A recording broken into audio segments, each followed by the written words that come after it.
Scott hasn't heard anything from his daughter in 6 weeks. He checks out the town from where he last heard from her to find out if anyone knows anything about her disappearance. The only people he meets, though, are a lazy policeman, seemingly racist rednecks, and people who apparently don't know how to use a pickup. Jen, her boyfriend Darius, and their friends go on a self-discovery trip through the forests of Virginia. Let me make one thing clear. If you feel the urge to request a kiss from the driver, well, don't. And if you are the driver being asked, just say no. And if for some reason you had a divine encounter with Jesus the night before who told you to kiss your partner while driving on a curvy hillside road, fine, but at least don't close your eyes. That could have easily taken a wrong turn, huh? When they arrive at the small town and check in, it becomes quickly clear that the locals aren't big fans of anything they don't know or is a threat to their values. That's probably also why there are no other tourists. Let me introduce you to the characters when they are having drinks at the local tavern. They are somewhat the pseudo-leaders of the group, Darius and Jen. And they, Mila and Adam, are the couple with the biggest emotional problems. And the gay couple, Gary and Lewis, well, honestly, they are by far the most sophisticated and rational people here. You will see. Living in a free and independent country doesn't mean you can behave like shitheads. Especially when you are visiting places you have never been to before. You are a guest, therefore you should behave with respect. Different places hold different values. Values are subjective, so even if you don't agree with those, the locals don't care. Who is right or wrong here doesn't matter. You didn't go on travels to teach and preach, you went onto this trip to enjoy and widen your perspective. That means you silently have to bear the stupidity of the locals if you encounter any. Of course, if you see anyone being harassed or physically assaulted, you should always intervene. But none of that happens inside this tavern. When the old redneck comes to the table and spills his words, he wasn't offensive. Perhaps he intended to, but he was still calm and respectful. What do you do in this instance? A. You appreciate it and buy him a drink to try and learn more about the town. B. You stay quiet because you think he's an idiot. C. You respectfully engage in a disagreement. Or D. You make a mockery of him. There are virtually infinite possibilities here.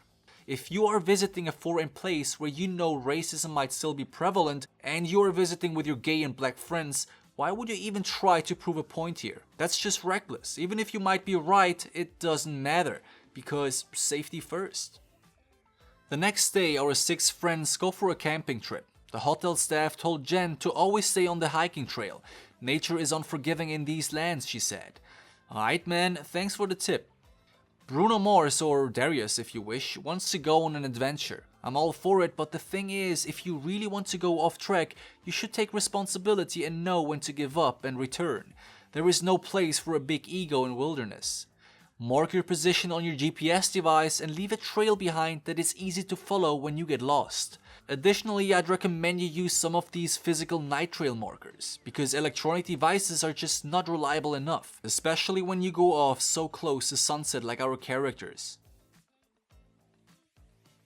Look, if you don't agree with the decision your group has made, take responsibility and say it. You are a grown-up person, you can and should decide for yourself.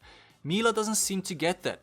She is that one person who keeps complaining and wants to go back, but doesn't seem to be able to do so on her own. At the very least, she should have been able to convince her boyfriend Adam. He would have that sure followed her, even if it's just for her sake. Funnily enough, I think even Gary and Lewis would have joined them. Everybody seemed to be fed up with Darius' decision. They've been going off track for an hour at this point, and yet nobody said anything or made an individual decision. If you don't like something, don't do it. You can't expect the others to make the decision for you though. Alright, having a huge dead tree coming at you at full speed is a pretty scary thing unless you've played a lot of Donkey Kong.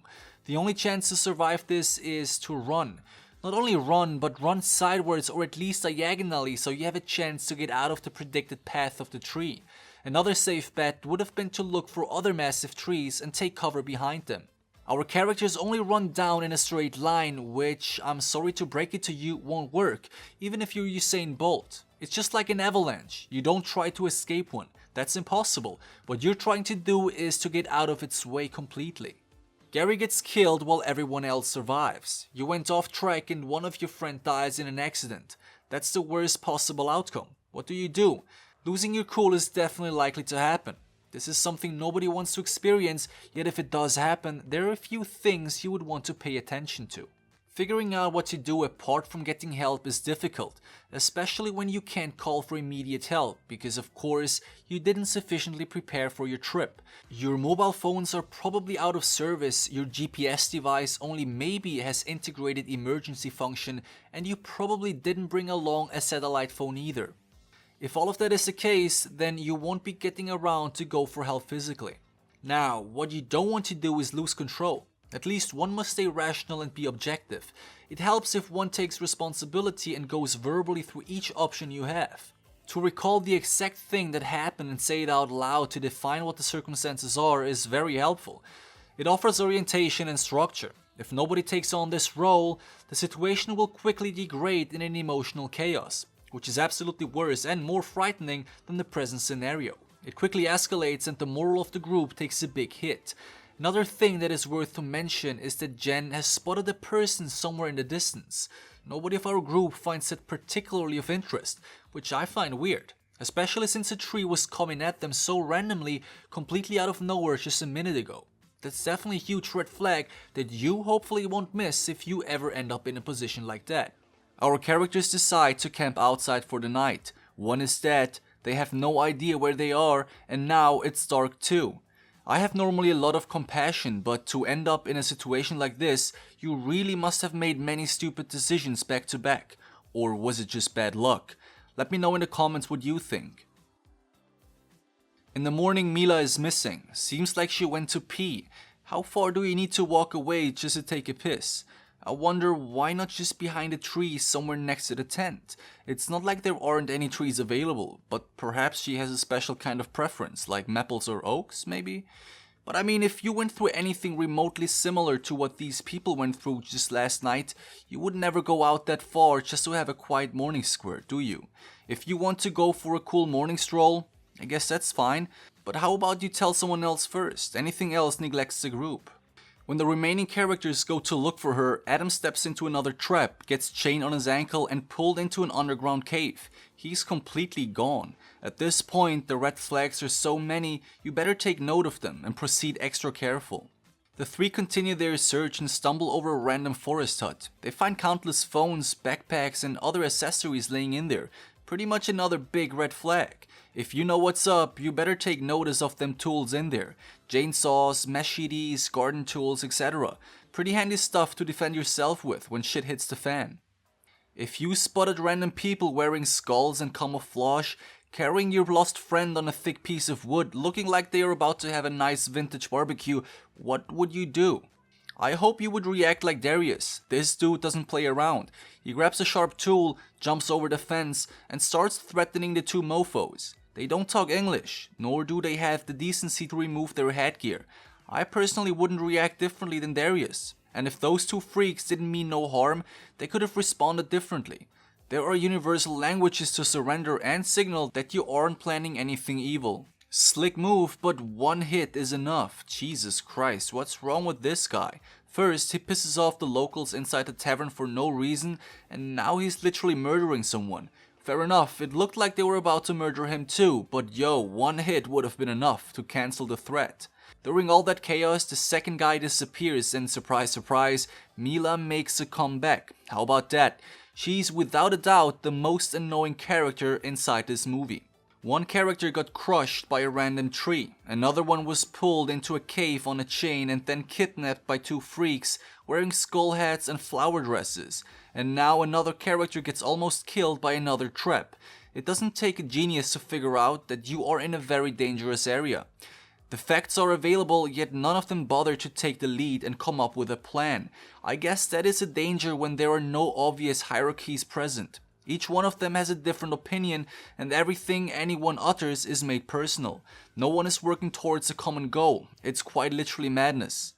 First, they should have set up rules and tasks. For example, to walk in groups of at least 2. Always back each other up. Second, arm yourselves with the tools available inside that forest hut. And third, pay attention where you step. Traps are hidden on the ground as well as above. The men should have taken positions at the tail as well as at the front of the group. They defend and attack if necessary. The women would have stayed in the middle, scouting the area on both sides and above and act as backup. And Lewis, he should have stayed in front of the tail. He is muscular and agile, which is perfect for a counterattack if necessary. Once those tasks and rules have been established and some tools recovered from the forest hut, they should have defined the goal, which would have been to survive as a team and get back to town together. If all of that was followed, everything would have been clear. Everyone would have known what's happening and the group was less likely to degenerate into a chaotic piece of shit. The biggest threats are undoubtedly the skull-wearing freaks lurking pretty much everywhere around. Without any weapons to defend, our characters have zero chance. So when the first serious encounter happens, everyone runs away in complete disregard for one another. At this point, we can hardly call this a group. When they are escaping, Mila gets taken out by a trap quickly. Her boyfriend doesn't bother and leaves her back. She doesn't like it. To be fair, there was nothing he could have done anyway. It would have been heroic of him to stay back, but she was doomed already. The remaining 4 characters get caught and put into a relatively deep underground prison. Now, if you are in one of those caves, there are actually a variety of things you should and could do. First of all, it should be clear that screaming won't help, but your hands are tied with pretty unsophisticated cords, and the walls are made of sharp rocks. 1 + 1 is 2. It would have been easy to cut through them without much effort. Afterwards, you would have tied your hands up again with the help of your mouth, but this time with a nut that is easy to remove. After doing this, screaming would actually be beneficial. At least through that, you could find out who the enemy is and try to learn more about your friends, precisely if they are still alive and or nearby. If at least one character would have done something like this, it would have been feasible to save the others. When Jen gets pulled up, everyone else is there too, tied on hands, but no ties on their feet. The enemy count was only 3 at this point too, so if they all timed the WWE dropkick at the same time, those 3 skullheads could have been taken out quickly. Our characters are brought into a village of a self-sufficient community calling themselves the Foundation. They have moved off-grid just before the Civil War 200 years ago.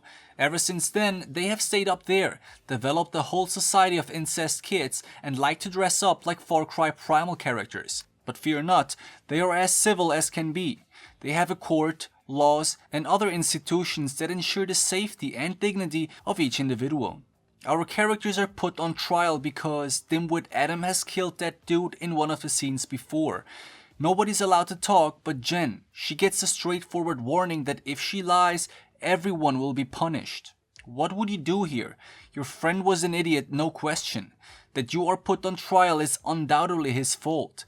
You also know that at least one other person belonging to this monkey tribe has witnessed the murder, so lying is pointless, wouldn't you agree? Jen ends up lying.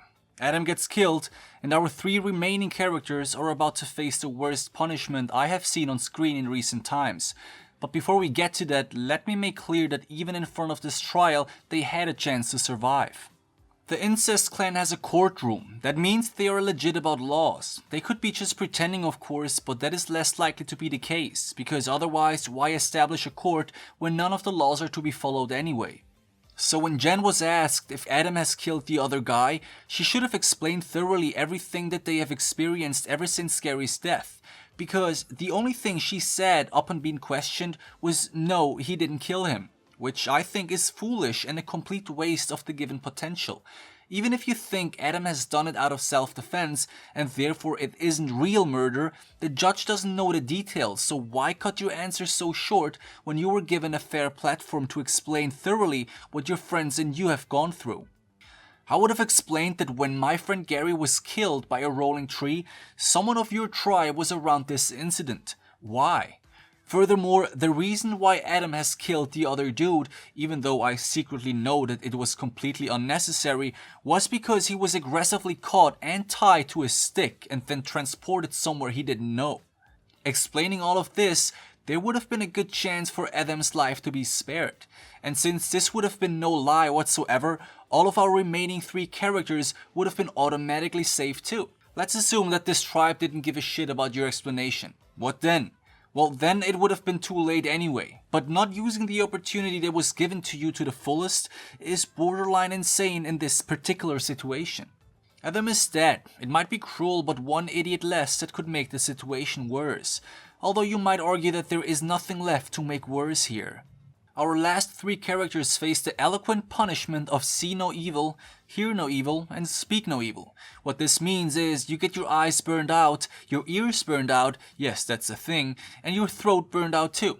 Afterwards, you are put into a pitch-dark cave labyrinth where other people who have faced the same punishment now aimlessly wander around until they starve to death or eat each other up. Before Jen and Darius end up there too, Jen for once uses her brain efficiently. She makes the case that both she and Darius hold valuable properties and skills that could be very beneficial to the village as a community. Smart move, carried out a bit faulty. But hey, survival is key. Darius becomes a hunter and she becomes the new main hoe. Great. She not just becomes the new main hoe, she basically becomes the new queen. Meanwhile, Jen's father is still in town trying to gather information about her location. When he's having dinner at the local tavern, the hotel lady appears, sips away his whiskey, and tells him about the foundation that is living up the mountain. Surprisingly, he believes what she's saying, but he also asks why nobody has ever done anything about them.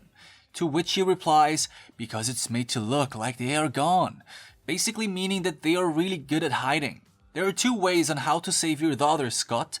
You could, for example, team up with a local named Ed, who's a hunter and knows the woods perfectly. He holds a grudge against the Foundation because they have killed his nephew in the past.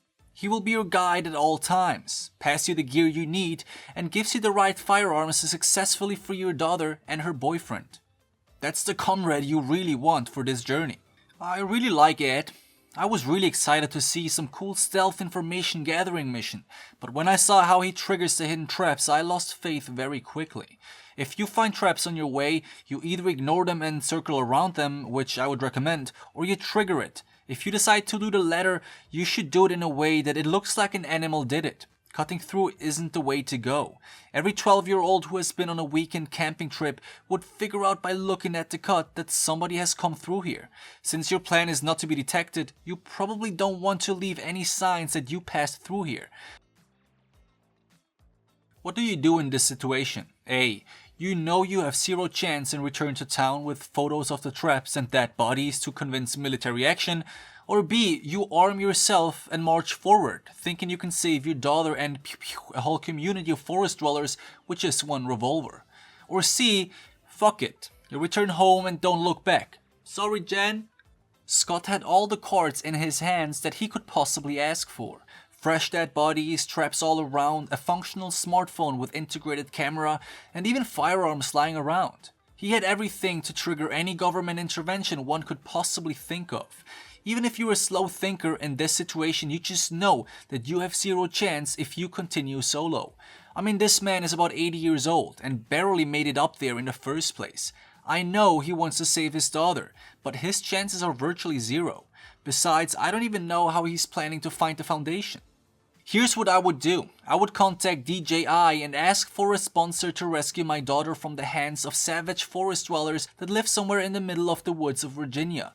The drone we are looking for costs around $20,000 and has a flight time of roughly 55 minutes. That isn't enough. We need more. I would say at least as many as to cover 5 hours of flight time. $100,000 USD? I don't have that. Although I have to admit, Scott kinda looks like that one rich senior dad we all know. In any way, once DJI is hearing about the Foundation and how they are holding Jen captive, they will jump onto the story like crazy time monkeys on me. Remember, at this point 6 weeks have already passed since Jen and Darius joined this wonderful place where everyone is treated equally, just some more than others. 6 weeks and Darius has already seemingly forgotten everything about his past life. Looks like the high values he had at the start of this movie were forgotten pretty quickly. Well, whatever. Scott gets imprisoned but eventually freed by his daughter Jen, at least one person with some dignity and self-respect. She even has the courage to go and risk her life to pick up Darius. He declines, saying this is the place that he was looking for all his life. This kid has obviously never read Animal Farm. Not gonna lie, I somehow like the premise of a self-sufficient community far off any civilization too. But the way they treat intruders and hikers that accidentally stumble across their lands is just wrong, and any person with a standard set of moral values would oppose that. Darius, you are a disappointment. I think it's best for everyone involved that you stay up there, far away from any normal and reasonable people. There are many plot holes here that I won't mention. Now, to successfully flee, Scott and Jen have to take a secret passage because the main entrance of the village, of course, is completely locked down. Fortunately, a little kid called Ruthie supports Jen's efforts to escape and shows her where the secret passage is. According to the movie, Ruthie herself has taken this secret passage many times. That's just crazy nonsense, because the secret passage is only accessible through the pitch-dark cave labyrinth where the punished people like Lewis end up. No 10-year-old girl would voluntarily sneak through that. In fact, no sane person would ever do this. They somehow make their way through the labyrinth, find Lewis on their way, place a bullet neatly in the middle of his head, and make it to the exit. With a lot of luck, some help of the local rednecks that come for help, and some laziness of the scriptwriters, they eventually end up down the mountain and finally even back home. Here's my problem with that. What about Darius? This dude completely disregarded the past 25 years of his life in mere 6 weeks. If he was put on trial to spit out where Jen is living, it wouldn't take 2 seconds until he'd confess. To arrive at the same conclusion doesn't take more than 2 minutes of thinking. Yet Scott and Jen continue their lives as if nothing happened, which is completely ridiculous to begin with. They literally escaped from this crazy place. It would have been easy to contact the right government institutions and blow that village up. Even if nobody believed you, you knew its location, so you could gather the required intel yourself. Besides, Scott himself has found this secret village with barely any help during a Sunday afternoon, so I don't see the problem here. But let's assume all odds are against you, and even you can't locate it anymore because let's say the whole village has relocated in a week or so far away from its original point that it's impossible to find. Then it still doesn't justify going back to your old life, living at the same address, and don't take any precautions whatsoever. That's just complete madness and nonsense. And what about her pregnancy? That alpha skull dude literally impregnated her and she legit doesn't think he will try to find her? Come on.